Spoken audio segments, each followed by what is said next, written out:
اپنے بندوں کے لیے اللہ رب العالمین نے اتنی نعمتوں سے نوازا ہے، اگر اس کی نعمتوں کو ہم شمار کرنا چاہیں، گننا چاہیں تو ہم گن نہیں سکتے۔ قرآن پاک میں اللہ نے فرمایا وَإِن تَعُدُّوا نِعْمَتَ اللَّهِ لَا تُحْصُوهَا، اگر تم اللہ کی نعمتوں کا شمار کرنا چاہو، گننا چاہو تو گن نہیں سکتے۔ اللہ رب العالمین نے اتنی نعمتیں ہمارے لیے دنیا کے اندر پیدا فرمائی ہیں۔ اللہ رب العالمین نے جو انسانوں کو سب سے بڑی نعمت عطا فرمائی ہے وہ وقت ہے، اس کی زندگی ہے۔ یہ زندگی اللہ کی دی ہوئی امانت ہے، اس کی نعمت ہے۔ اس نعمت کی ہم قدر کریں اور جیسے اللہ رب العالمین نے اس زندگی کو گزارنے کا طریقہ اور سلیقہ سمجھایا ہے ویسے ہم گزاریں۔ اللہ کے نبی صلی اللہ علیہ وسلم نے فرمایا یہ زندگی، دنیا کی زندگی جو اللہ رب العالمین نے انسان کو عطا فرمائی ہے، یہ آخرت کی کھیتی ہے۔ جو شخص دنیا کے اندر جو بوئے گا، جیسا کام کرے گا، کل قیامت کے دن اللہ رب العالمین کے وہ پاس پائے گا۔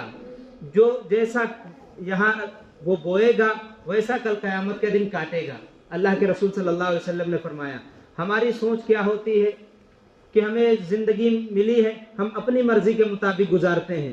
ہم نہ اس میں اسلام کا طریقہ دیکھتے ہیں، نہ اللہ کے رسول صلی اللہ علیہ وسلم کی سنتوں کو دیکھتے ہیں، نہ اللہ کا حکم دیکھتے ہیں۔ ہم تو کہتے ہیں اللہ نے جو زندگی عطا فرمائی ہے 4 دن کی ہے، موج کرو۔ حالانکہ اللہ نے کیا فرمایا اور اللہ کے رسول صلی اللہ علیہ وسلم نے کیا فرمایا کہ دنیا کی زندگی آخرت کی کھیتی ہے، جیسا اس کے اندر کام کرے گا۔ قرآن پاک میں اللہ نے فرمایا وَأَنَّ سَعْيَهُ سَوْفَ يُرَىٰ ثُمَّ يُجْزَاهُ الْجَزَاءَ الْأَوْفَىٰ، وہ اپنے پاس پائے گا، اور جو ذرہ برابر اس کے اندر نیکی یا گناہ کرے گا اللہ رب العالمین کے پاس اس کا پورا پورا بدلہ دیا جائے گا۔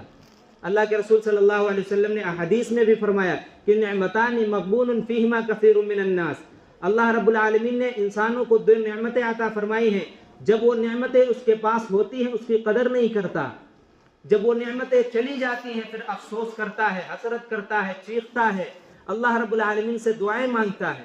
وہ نعمت کیا ہے؟ سب سے بڑی نعمت اللہ نے جو فرمائی ہے وہ اس کی زندگی ہے۔ جب انسان مر جائے گا، ختم ہو جائے گا، پھر قبر کے اندر جا کے روئے گا اور اللہ رب العالمین سے کہے گا اے اللہ ہمیں دنیا کے اندر واپس بھیج دے تاکہ ہم نیک اعمال کریں۔ پھر افسوس کرے گا آج ہمارے پاس زندگی موجود ہے، وقت ہے، لیکن ہم اس کی قدر نہیں کرتے، ہم اسے اللہ کے حکموں پر نہیں گزارتے، اللہ کے رسول صلی اللہ علیہ وسلم کے طریقوں کو، ان کی سنتوں کو پورا کر کر نہیں گزارتے۔ لیکن جب یہ زندگی ہم سے چلی جائے گی، جوانی چلی جائے گی، صحت چلی جائے گی، ہم افسوس کریں گے۔ یہ صحت جو اللہ نے دی ہے، آج ہم بیماری سے بچے ہوئے ہیں، نہ جانے کل کون سی بیماری ہمارے اندر آ جائے، ہم کو لگ جائے، پھر ہم افسوس کریں گے۔ جوانی اللہ نے دی ہے، اسے ہم گناہوں کے کاموں میں خرچ نہ کریں، ہم زیادہ سے زیادہ اللہ رب العالمین کی عبادت میں خرچ کریں، اس کے رضا والے کام کرنے میں خرچ کریں۔ یہ جو زندگی اللہ نے جوانی عطا فرمائی یہ بار بار نہیں ملے گی، یہ بار بار نہیں ملتی، ایک بار چلی جاتی ہے جوانی اور زندگی اور صحت، پھر واپس نہیں آتی۔ موت آ سکتی ہے لیکن آدمی دوبارہ جوان نہیں ہو سکتا۔ جوانی میں اللہ رب العالمین کو راضی کر لے گا، جوانی میں ایسے نیک اعمال کر لے گا جو بڑھاپے میں ہم چاہیں گے کرنا ہم نہیں کر پائیں گے۔ اس لیے اللہ کے رسول صلی اللہ علیہ وسلم نے فرمایا اس صحت کو اور جوانی کو غنیمت سمجھو، اس میں اللہ رب العالمین کی عبادت کرو، اور اللہ رب العالمین کو وہ بندہ بہت پسند ہے جو جوانی میں اللہ کی عبادت کرتا ہے۔ اللہ کے رسول صلی اللہ علیہ وسلم نے فرمایا ہے، اس لیے ہم اپنی اس زندگی کو خرافاتوں میں خرچ نہ کریں۔ ہم دیکھیں اللہ کے رسول صلی اللہ علیہ وسلم نے کیا ہمارے لیے فرمایا ہے اور اللہ کا حکم کیا ہے، ویسے ہم زندگی گزاریں۔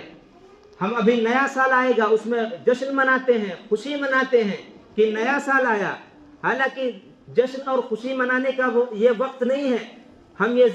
ہم یہ سوچیں کہ جو ایک سال گزر گیا ہم نے وہ سال کیسے گزارا ہے، اس میں اللہ کے رضا والے کام کیے ہیں یا اللہ کو ناراض کیا ہے۔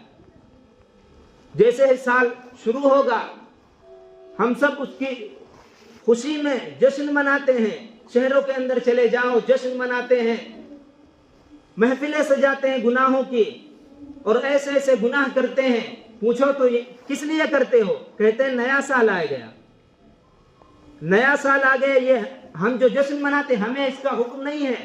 اللہ کے رسول صلی اللہ علیہ وسلم نے فرمایا کہ ہم اپنے وقت کو یہ سوچیں کہ اس میں اللہ کی عبادت ہم نے کتنی کی ہے.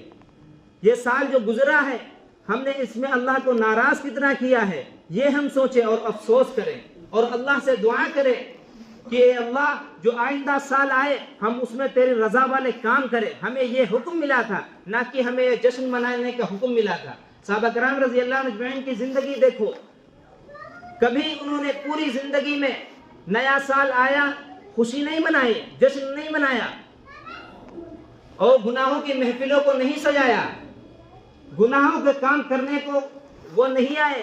وہ تو اپنے آگے وقت دیکھتے تھے، اس میں زیادہ زیادہ اللہ کی عبادت کرتے تھے. اللہ کے رسول صلی اللہ علیہ وسلم کے طریقوں کو زندگی میں لانے کی کوشش کرتے تھے. یہ تو کافروں اور منافقوں اور مشرکوں کا طریقہ ہے کہ وہ جشن مناتے ہیں، خوشی مناتے ہیں. ہم خوشی کس وجہ سے منائیں؟ ہماری زندگی کا ایک سال ختم ہو گیا، ہم اپنی قبر سے ایک سال نزدیک چلے گئے. ہم جشن منائیں گے، ہم خوشی منائیں گے. ہم کس وجہ سے خوشی منائیں گے؟ ہماری قبر تو ایک سال آگے آ گئی، ہماری زندگی کا ایک سال ختم ہو گیا. ہم کیوں جشن منائیں؟ بلکہ ہم افسوس کریں گے کہ اس میں اللہ رب العالمین کی جتنی نافرمانی کی ہے ہم آئندہ نہیں کریں گے. اور یہ جشن منانے کا اور نئے سال کے مبارکباد دینے کا اسلام میں تو تصور ہی نہیں ہے اس کا. یہ تو مشرکوں کا عقیدہ ہے، کافروں کا تہوار ہے کہ وہ نئے سال پر جشن مناتے ہیں، خوشی مناتے ہیں. ہم ان کے طریقے کو فالو کرتے ہیں، ہم ان کے طریقے پر چلتے ہیں. کیا کبھی کافر نے، کبھی مشرک نے تمہارے ساتھ مل کے نماز پڑھی ہے، روزہ رکھا ہے؟ تو تم کیوں ان کی طریقت اختیار کرتے ہو؟ جب وہ ہمارے طریقے میں نہیں آتے ہم کیوں ان کے لیے جو وہ تہوار یا جشن مناتے ہوں ان میں شامل ہوں؟ جب وہ ہمارے کبھی انہوں نے یہ نہیں کہا کہ ہم رمضان میں روزے رکھ لیں، ہم ان کے ساتھ نماز پڑھ لیں. جب وہ ہمارے طریقوں پر نہیں آتے، نیک کاموں میں اللہ رب العالمین کی عبادت نہیں کرتے، اللہ کو ایک نہیں مانتے، تو ہم ان کے طریقے کیوں اختیار کریں؟ ہمیں تو جو حکم ملا اللہ کے رسول صلی اللہ علیہ وسلم کی اتباع کا حکم ملا. لقد کان لکم فی رسول اللہ اسوۃ حسنہ لمن کان یرجو اللہ والیوم الآخرہ. اللہ رب العالمین نے فرمایا کہ یہ جو رسول اللہ صلی اللہ علیہ وسلم کو ہم نے بھیجا ہے تمہارے اندر، تم ان کی زندگی کے مطابق زندگی گزارو. اللہ کے رسول صلی اللہ علیہ وسلم ہمیں سب کچھ سکھا کر چلے گئے، ہمیں سب کچھ بتا کر چلے گئے. زندگی کے ہر لمحے میں، ہر پل میں کیسے ہمیں زندگی گزارنا ہے، کیسے ہمیں شادی بیاہ کرنا ہے، کیسے ہمیں سردی کے موسم میں زندگی گزارنا ہے، کیسے گرمی میں ہمیں گزارنا ہے، کیسے ہمیں نئے سال پہ گزارنا ہے، سب کچھ ہمیں بتا کے چلے گئے. لیکن افسوس ہم لوگوں نے حضرت محمد رسول اللہ صلی اللہ علیہ وسلم کے طریقوں پر عمل کرنا چھوڑ دیا، ان کے طریقے کے مطابق زندگی گزارنا چھوڑ دی، ان کی تعلیمات پر عمل کرنا چھوڑ دیا. ہم نے ان کی زندگی کو پڑھنا تک چھوڑ دیا، ہم نے علماء سے سننا چھوڑ دیا. ہم علماء کے پاس حاضر ہی نہیں ہوتے. ہمیں جو زندگی ملی ہے ہم اسی میں اپنے لگے ہوئے ہیں. ہمارے پاس مال ہے، وقت ہے، ہم دنیا کمانے میں بزی ہیں اور اللہ رب العالمین کے حکموں کو پورا نہیں کرتے.